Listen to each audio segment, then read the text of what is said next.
Hi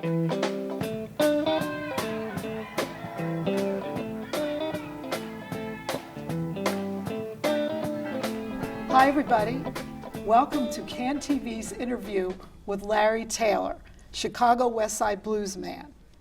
I'm Bonni McKeown, known on stage as Barrelhouse Bonni. I play a little bit of blues piano, and I write a blog called Westside Blues for the Austin Weekly News. That's the farthest west neighborhood on the west side of Chicago. And as a journalist, I really appreciate CAN TV for bringing us some independent news and culture. I've been working with Larry Taylor for a long time. Since 2003, I've worked with you as publicity person. And I've watched you go through a lot. So tell us yourself, why do you sing the blues?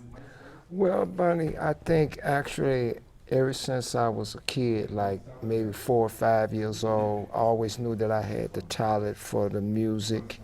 And I raised up in a household full of music. You know, my stepdad was Eddie Taylor, you know, well-known blues man, and my mother was Vera Taylor. And they all come from the South here to Chicago. They merged here to Chicago. And there were a lot of great blues people who visited my house, like Howlin' Wolf and Sunderland Slim and Muddy Waters, and the list goes on and on of people, you know. So I was born to do this music. When did you know that? Didn't Howlin' Wolf tell you something when you were little? Yeah, he told me that he saw in me that one day that I would grow up and I would become a great blues artist. And that was after he heard you singing around the house or playing drums? Playing around the house, yeah. And paying attention to everything that him and my parents and them were discussing, you know, yeah. So how did you first start playing drums, or how did you get interested Well, in that? I started playing drums when I was like 4 or 5 years old. Well, naturally, as being a poor kid, you know, I didn't have a drum set, so I started out learning how to play on boxes and things like pot tops and stuff like that. There, the first real set of drums I ever got the chance to play on was from Howlin' Wolf's drummer, Cassell Barra. Cassell, he used to come over, and him and my dad and all them, they would have rehearsal, and he would leave his equipment. And when they used to leave, a lot of time, I used to set up Cassell's equipment and play his equipment. You know, I got caught doing it a couple of times, almost got chastised for it, but Cassell told him not to, you know. He told him if I was interested in doing it, to let me do it. They said if I had the knowledge and ability, 4 or 5 years old, know how to set up a full, complete drum set, well then that was okay with him. You know, he just wanted me just to be responsible for the pieces, make sure none of the pieces got lost, that's all. And there's a lot of pieces in those drum sets. Yeah, it is, it's a lot of pieces. What's your favorite part of the drum set? Well, I don't really have a favorite part. All of it to me is special. Every piece of it is special because every piece has its own significance. All of it is very important to me. Well, like the bass drum, what role do the different drums have? Well, the bass drum is what is like actually give you like the deeper tone. The deeper tone. It's like a timekeeper. You know, the sock cymbal, the hi-hat, it's a timekeeper, and the snare. You know, and all the other drums like the tom-toms and the floor tom-tom and all that stuff, that's just to keep up with the rhythm patterns, you know. But the bass drum, the snare drum, and the sock cymbal is the foundation of any drum set. So did you learn this stuff in school as well as from the blues elders? I did music in school, and I participated in a lot of talent shows in school, right along with Muddy Waters' son, Larry Mud Morganfield. You know, we participated and we had talent shows and we participated in it. What are some the schools you went to on the west side and south side? Well, one of the schools over here on the west side too is that I went to, the first school I went to was Shepherd Elementary, and then I went to Chalmers Elementary. I went to Hess. I went to Hess. That was like a upper grade center. I went to a school right off of Madison Home, and used to be called Rankin, which is now it's a art studio now there, you know, yeah. And were there a lot of musicians in the neighborhood that in the west side? Yes, it was a lot of musicians. A lot of musicians scattered out throughout the west side, from Roosevelt Road, from coming back east from Roosevelt Road, going all the way back west. Right. Carl Norrington was telling me that there was just a whole lot of clubs right there at Lake and Kedzie. Exactly, which was the old Silvio, one of the homes of the Howlin' Wolves. And then after that, it became a club called the Riviera, which was owned by Cluthers, Isaac Cluthers' uncle, Buford. He owned it. Mm-hmm. Okay. And then after that, they started having a lot of break-ins, and then eventually nobody decided that they wanted to get it and do anything with it. So the city, they tore it down. And as you know now, if you go that way, you see it's nothing but a vacant lot. Right, it's still there on the corner, and that's where the hatchery is and some of the newer development is. Yeah, and then you got to remember, then up the street there on St. Louis and Lake was Mr. T's club, you know, and then he owned it for a long, long time. And Mr. T was one of the person. He was the drummer for Tyrone Davis and a lot of different people. He played with my dad and stuff back in the day, and other blues people. He owned that club. Matter of fact, he owned that whole building.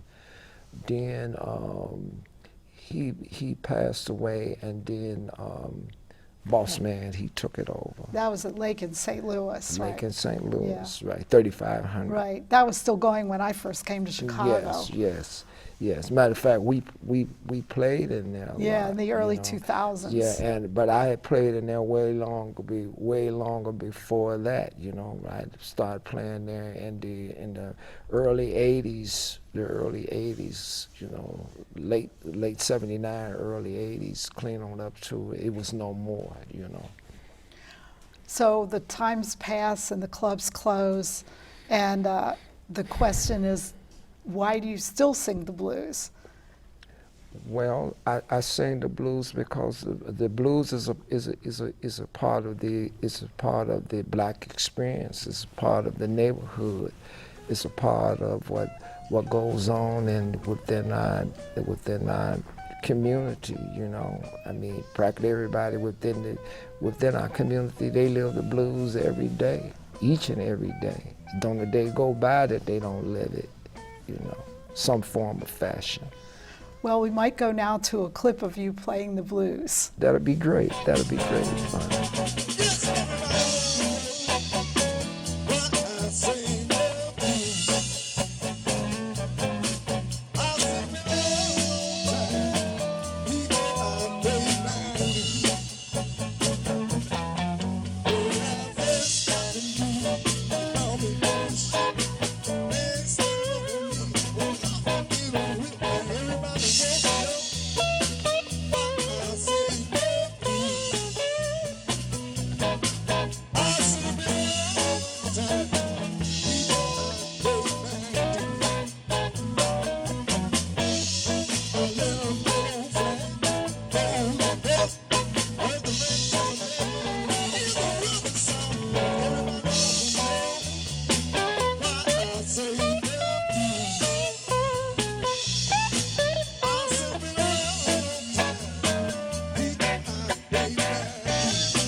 So tell us, Larry, about some of your mentors, the musicians, the older musicians you actually played with and went on the road with and played around Chicago with.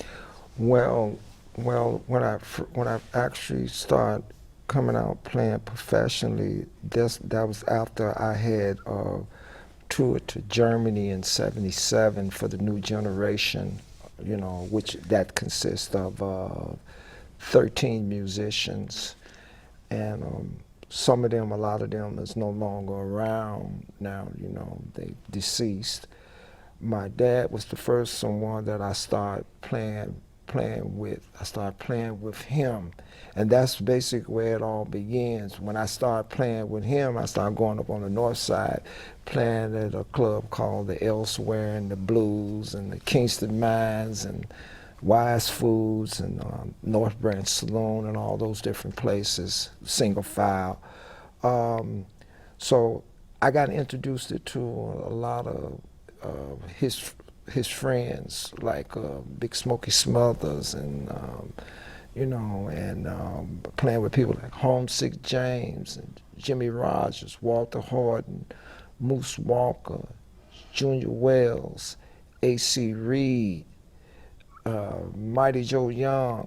The list goes on and on and on of people, blues and R&B and soul people too. And you had a chance to play with Otis Clay. Otis Clay, yeah. And Junior Wells a Yeah, lot, right? yeah, On the yeah. south side, Yeah, like at the yeah. checkerboard. Yeah, yeah. Actually, when I started playing, first when I got on the soul, started playing on the soul circuit, that happened through a bass player named Huck.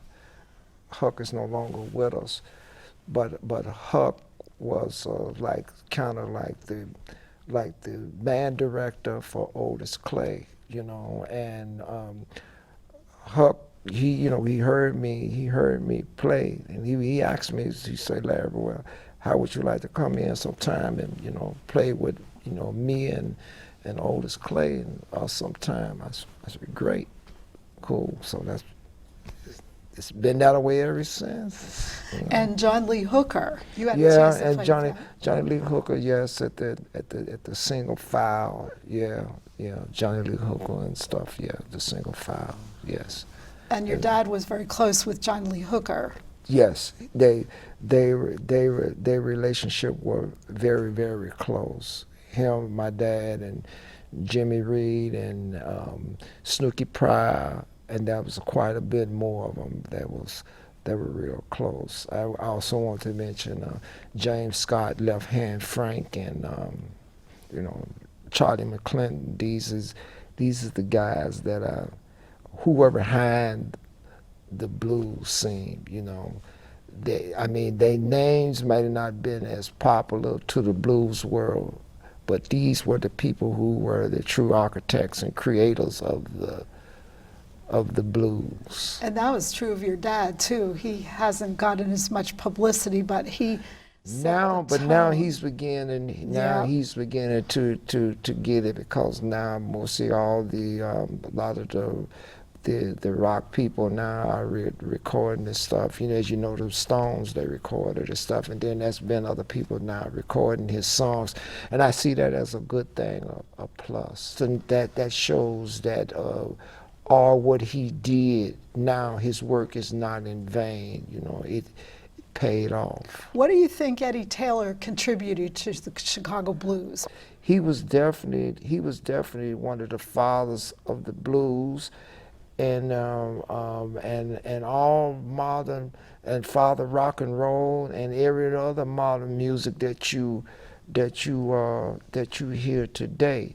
I mean, you can't go across anybody playing the blues unless you run into paths with him when playing the music. He was also he was the king of the lump and the king of the boogie. Now those are two rhythms in the blues. Yes, they are. That can you kind of They They both come from the southern. The boogie is like jump blues, and the lump is just like like a marching blues, with a jerk beat to it. You mean like da da da da da Yeah, da yeah, da da yeah, da? That's a yeah, lump. yeah. And he played behind Jimmy Reed, and he kept Jimmy Reed on time. Jimmy Reed, he kept them all in time. He was the timekeeper. He kept them all in time. And what I've heard you say about yourself, when you drum, you stay in the pocket, and you keep everybody else from going anywhere. That's right. Most drummers would follow the bass player since they are the rhythm section, but I mainly followed him.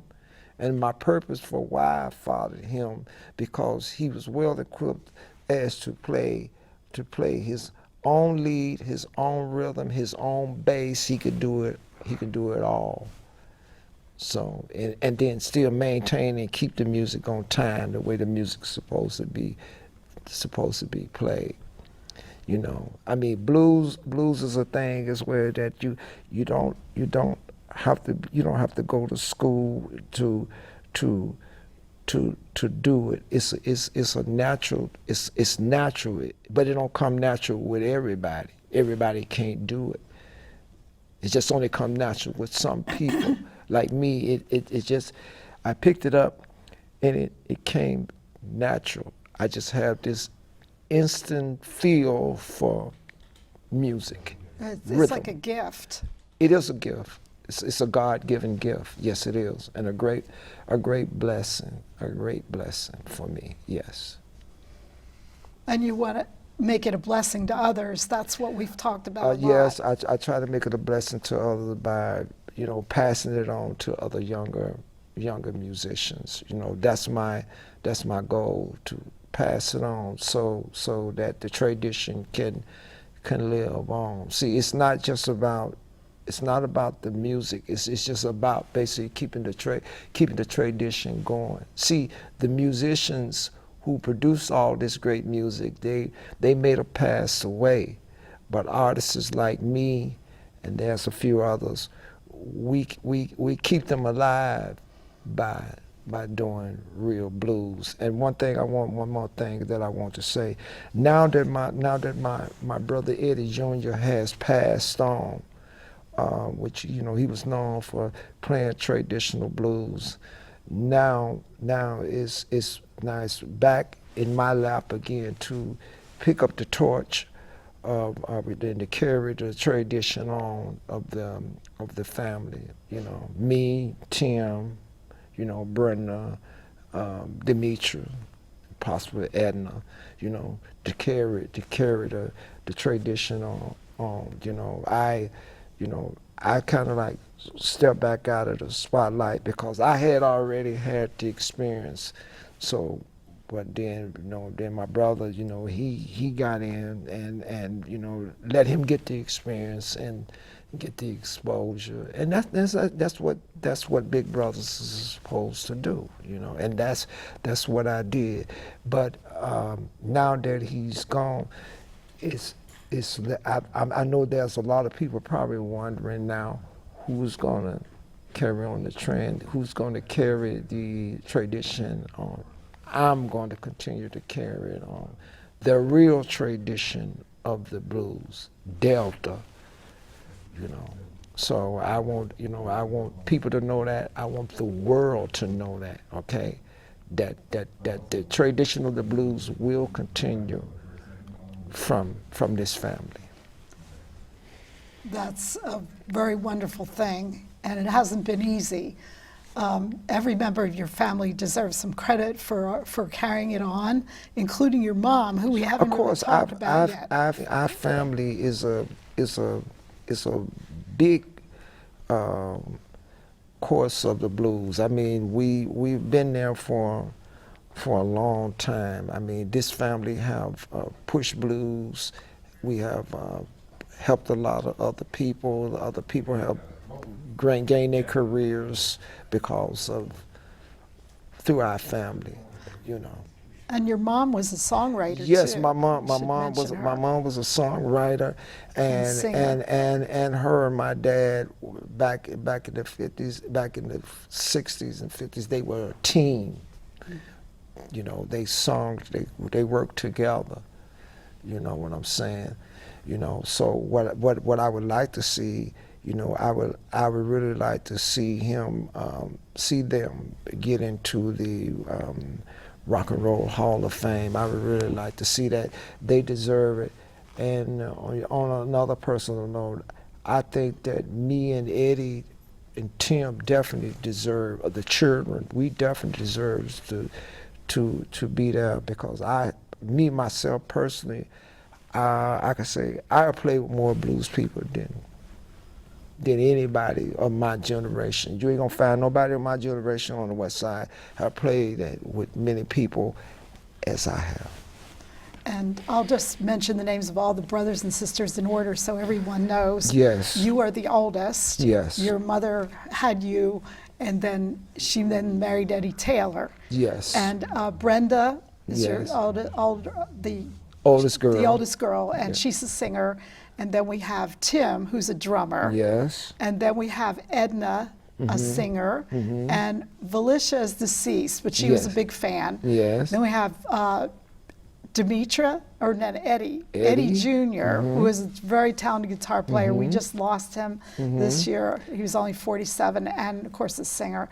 And then we have Demetra, who's a singer. And then Milton, and which is the Milton. baby. And he's the a big baby. fan too. He's not a Yes. musician at Yes. this point.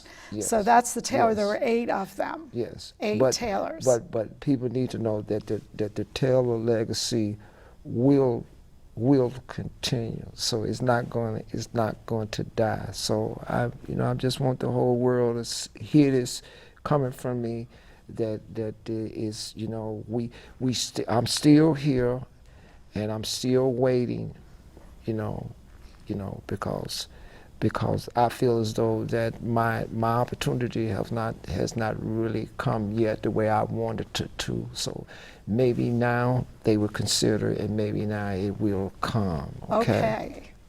And now let's listen to another blues piece from Larry Taylor. You know the feeling back in, I don't mean. Say what I mean, girl, I mean what I say.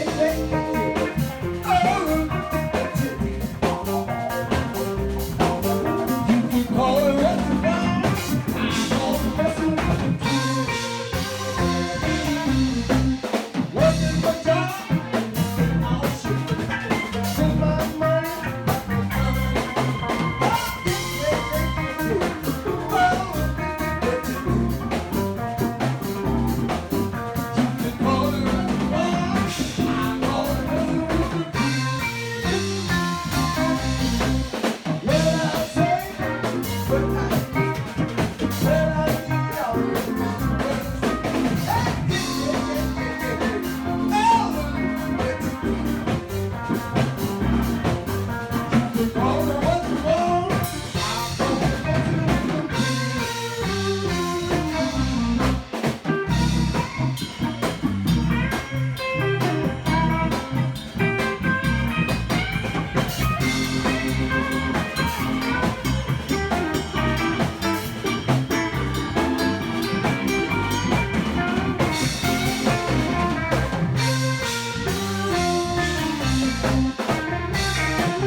You were telling me about your dad's connection to blues people Robert Johnson and Memphis Minnie down in the South.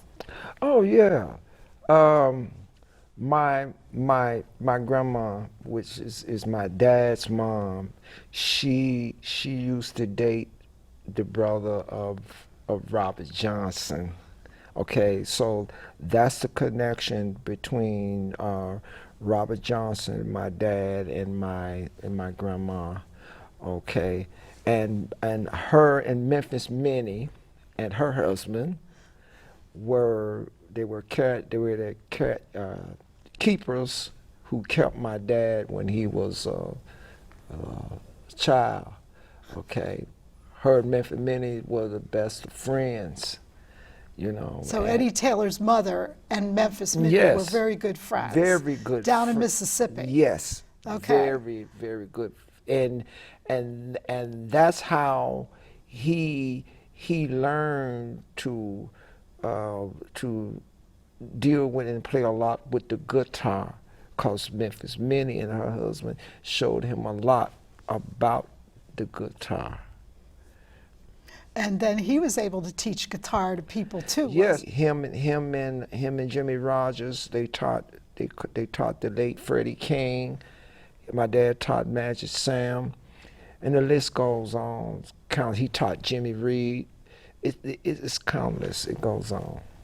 So what was that famous quote that you were talking about with B.B. King said yeah. about the blues? You know, B.B. said in an interview, and I think it was very important. He said, just there, as long as there are people, human beings, he said, there will always be the blues. Okay, there will always be the blues. The question would be asked about what meaning and significance does the blues have? Like my dad said that when they asked him in an interview, he said it was about slavery. Son House, he said it was about a man and a woman.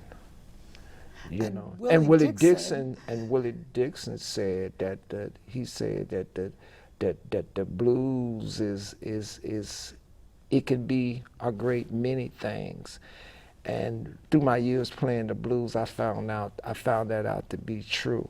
The blues can be a great many things. It could deal with many difficult issues. You know, there could be happy times, unhappy times. You know.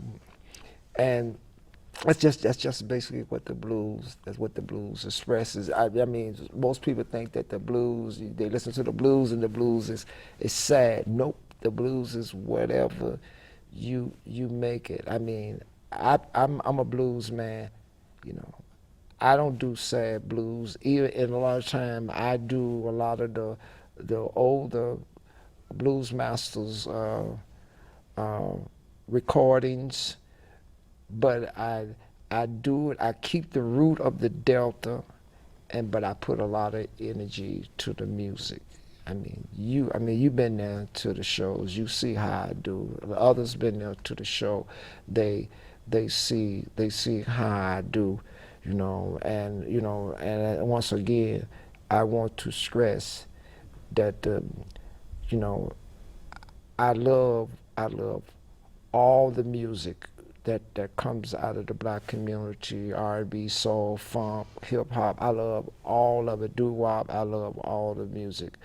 But it's one thing that I have to say is that one of my main jobs is to keep the tradition alive, and because there are not a lot of traditional blues musicians around today.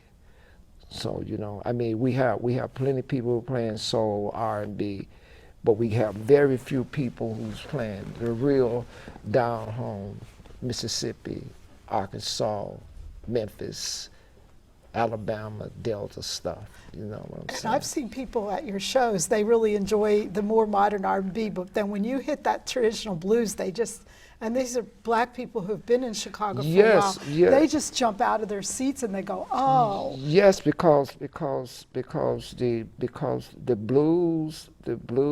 you were going to ask the question, what does blues mean to the world? What it means to the world is the first African American art form which made this country very wealthy. It is the mother and father of all modern music you hear today. If it wasn't for the blues, none of these other musics would even exist today. you know. So the blues is, it all begins with the mother and daddy of blues. You know, I knew back then that even a lot of the great blues masters, even though they love and interest was the blues, but they had to know how to play anything, because they know whatever music that came from the hood they was listening to, they knew that it all came from the blues. I mean, people don't have to take my word for it. They can go listen to practically any blues album, Howlin' Wolf or Muddy Waters or My Dad or any of those people, and you would hear the modern progression sound. You know what I'm saying, today. You know, Clifford Antone stated it well. He said that my daddy, Eddie Taylor, said that he's one of the fathers responsible for all modern music today. So, in other words, what he's trying to tell the world, whatever these people playing, these are the people who this is one of the people who you got it from. You know what I'm saying? Sometimes people, they listen to songs but they don't actually know who was the original author of the song. Yeah, some people think that Eric Clapton was the author of certain blues, but if you look behind Eric Clapton, you can see where he got it. Well, his mentor was Albert King and Hubert Sumner. That's automatically. You know, I mean, I saw live videos when Hubert Sumner was alive, and he was down in Austin, Texas, and there were nights that they would just be at the club after a show, and it'd be Stephen Ray Vaughan and Hubert Sumner. You know, he and let us not forget Jimmy Rogers. Jimmy Rogers played a great part in the music, you know. And I would even go to say, for as a lot of the blues of the 50s and the 60s, you know, I would even give a lot of credit to Buddy Guy too, because he did a lot. He did a lot, you know. And you've covered songs by all these guys. Of course. And you sing a lot of different songs. Of course, you know, and but getting back to Buddy, you know, some musicians were just more advanced and ahead of others, particularly when it came to progressive sound. Buddy was one of those people who had the, you know, their ear for the progressive sound. So I mean, I give credit where it due to everybody. You know, I give respect to all the blues people, men and women before me, because it's because of them that I'm sitting here today, and it's because of them that I'm performing, because they were the one who opened the door and shaped the way for me and every other musician. But I will say this to everybody, and I want everybody to understand this very well. You know, me, myself, of my generation, not my dad's generation, but of my generation, I'm probably about one of the greatest Westside musicians that come out of my generation over here on the West Side, and that's a fact. That's a proven fact. And you know, I don't because think you're bragging either. I think no, I'm that's not. true. No, I'm telling you the truth, because Yeah. because I, as a youngster, a young man, I had the chance to play with the blues masters before my generation. You see what I'm saying? So there's a close connection between my dad and them generation, him and Muddy and all them, and me, which I'm the second generation after them. Okay. And I think there has been a lack of recognition for your generation and the actual profound musicians that you are. Well, you know, I don't really want to go really off into that, but yeah, but there has been some things that has been very unfair, and some families, some of the Bluesman children have been selected, and a lot of us have not been selected. But that's the point. That's why I'm doing this interview, and to put that out there, okay, to let them know I'm still here, and I'm ready. I want them to take a very good look at me. I'm here and I'm ready, okay? So I want to say to them, don't wait till it's too late, because life is short these days, and I have a lot to offer to the world. I have a lot to offer to the world with my music. That's one of the things that's been one of my greatest desires, is to do music, to make people happy. I make other people happy sometimes when I'm very unhappy. How does that work? Well, because that's just how it is. Because sometimes the listening audience who come to see any artist, it don't matter who you are, we go through a whole lot to perform for them, to make them happy. But when the night is over with, we still faced with our problems and our issues, and a lot of us, some of it could be very painful, I just speak it the way it is, and that's just the way it is with music. But the listening audience, the people in the business, they know this. They know that a lot of what we have to go through with in order to perform for the world. You know what I'm saying? And that I have done, went various places and have played for audiences. What do you feel like when you're up on the stage singing the blues? What is it? What goes through your mind? Well, it takes a lot of what I feel with inside, conflict, hurt, pain. It actually takes all that away. It takes all that away. I take whatever was bothering me or troubling me. I turn a negative into a positive. I put it that way.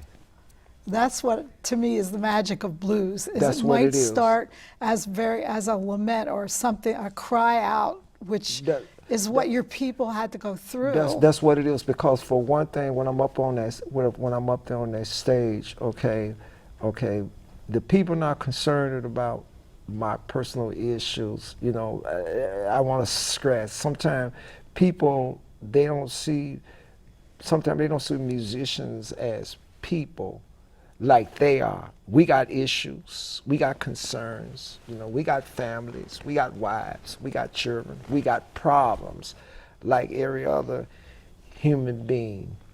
But most of the time they don't see that, you know what I'm saying? They just see you as an outstanding great musician, and they want to hear your music, and it's forget about your issues or your problems that you have. But as an artist, you have to have discipline. You have to put all that aside to play blues. That's why everybody can't play blues, because blues is a disciplined music. Okay, you got to have discipline to play blues. Okay, you got to have a certain character. Got to have a certain morals to play the blues, okay? Well, let's show another clip of you playing the blues. Wow, great.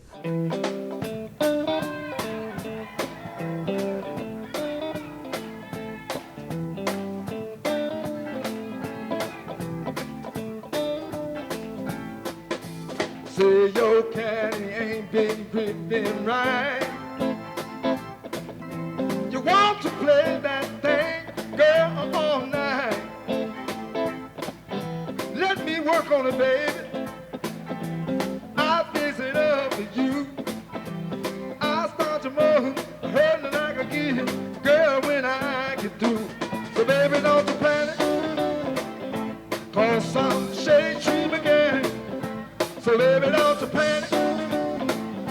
cause some shady tree beginning. Say your children ain't working you fine. They tell me you need your front in line.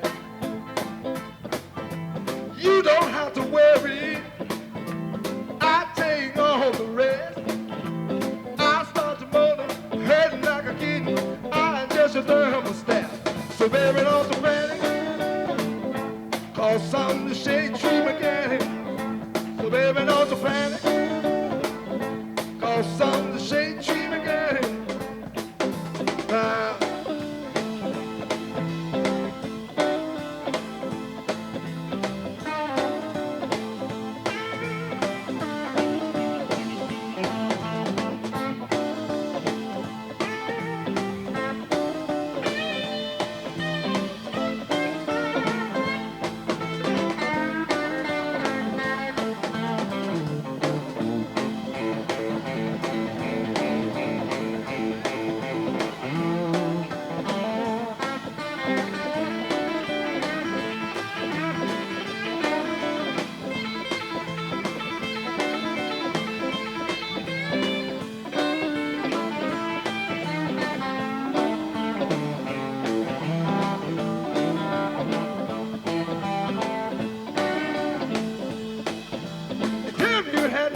tune up in a long, long while. I solve all your problems with a smile. You don't have to worry, I take all the rest. I thought you mother, I heard like a kid. I just a thermostat. But baby, don't you panic, cause on the shade you began it. So baby, don't you panic, cause on the shade tree again. Say you haven't had a good tune-up in a long, long while. I give you pretty loving with a smile. I solve all your problems if you let me under your hood. I search your oil, I loop it up, I lubricate it good. So baby, don't you panic, cause I'm the shade tree again. So baby, don't you panic, cause I'm the shade tree again. So baby, don't you panic, cause I'm the shade tree again. So baby, don't you panic, cause I'm the shade tree again. Lord, don't panic, baby. Lord, Lord, Lord. Don't panic, darling, cause I'm the shade tree mechanic. Shade tree mechanic, cause I'm the shade tree mechanic. Cause I'm the shade tree mechanic. Lord, Lord, Lord. Don't panic, darling. Don't panic, baby. Don't panic, girl. Lord, Lord. Don't panic. Shade tree mechanic. No, no, no, no, no.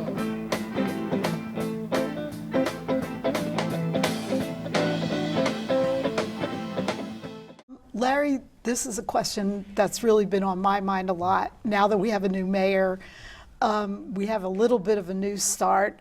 What would you like to see happen for the blues in Chicago and for Black Chicago as a whole? Well, I would like to see that the Black community come back to the blues and support the blues, you know, and support their artists. Okay, I mean, we have a great music, and we don't have nothing to be ashamed of. We should be very proud of the music what our ancestors produced, because look at all the other great music that come from the blues that's been produced throughout the world and throughout the Black community. I mean, everybody loves our music. Everybody loves it. And in fact, there was an article in Crane's magazine in January 2017, I think, that showed that Chicago was losing millions of dollars for failure to really promote the blues. Yes, I would also like to see, you know, not only here in Chicago, but throughout musical festivals throughout the world, you know, start to put more black acts to these festivals. I mean, even in the festival slots where there has recently have been no African Americans, you know, they should open up the doorway, you know, for it. I mean, you know, we just want to do what every other people is doing, play our music and share it with the world and become acquainted with other people. See, the blues, the music and the blues itself is supposed to be a thing that brings all people together, not divide us, but bring us all together. That's what it expresses, a universal message, so that it's supposed to bring us all closer together. That's what I would love to see. Yes. And I would also like to see, you know, me myself, you know, get more opportunities in the city and without the city. You know what I'm saying? That's what I would like to see, and to have the chance to maybe somewhere in the present future to do more recordings. You know, while I'm here. You know, I'm here, so I'm waiting. Oh, and you're also a producer. You know how to direct musicians in the studio. Yes, I do. Yes, I do. I know how to produce, and I know how to arrange. You know, songwriter. I know how to do all this type of stuff. So yes, so I'm just more than just a blues man. I'm a valuable asset here. You know, very valuable. Yes. Very, very valuable commodity. Yes. Okay. I would say so. Yes. So why don't we close with a clip of you and one of your deceased now friends in the blues, Willie D. Oh, wow. Another profound Westside singer who came from Mississippi. Yes. And you do one together. Yes. On this one. Yes. And we did this at the BBF, which is a social agency that's been there 40 or more years on the West Side at Roosevelt and Pulaski. Yes, that matter of fact, that same location used to be where the old Archibald boxing school used to be at. Yeah. Yeah. And you went to box there a couple times, didn't you? Yeah, I know all about it. Yeah. Right. Yeah, I know all about it. Yes. So this is Willie D with Larry Taylor chiming in.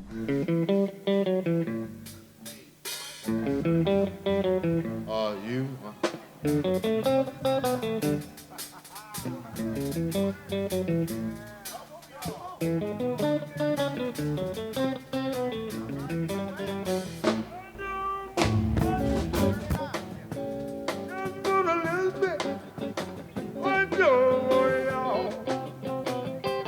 Just want a little bit. Just a itty wee bit of your love. Turn your light down, Lord. Let me think a little bit. Turn your light down, Lord. I just can't resist. Just a itty wee bit of your love. I want you forever. And a friend of mine, please say you'll never leave me to the end of time. Just a little bit of it, just a little bit of your love.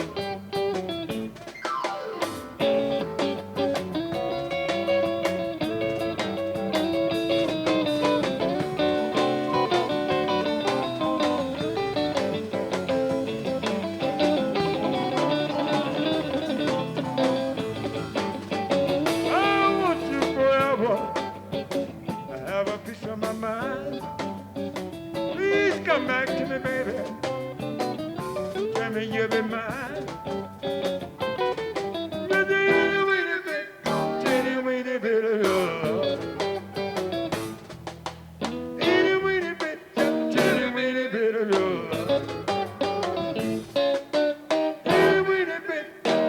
Itty bit of love. Yeah.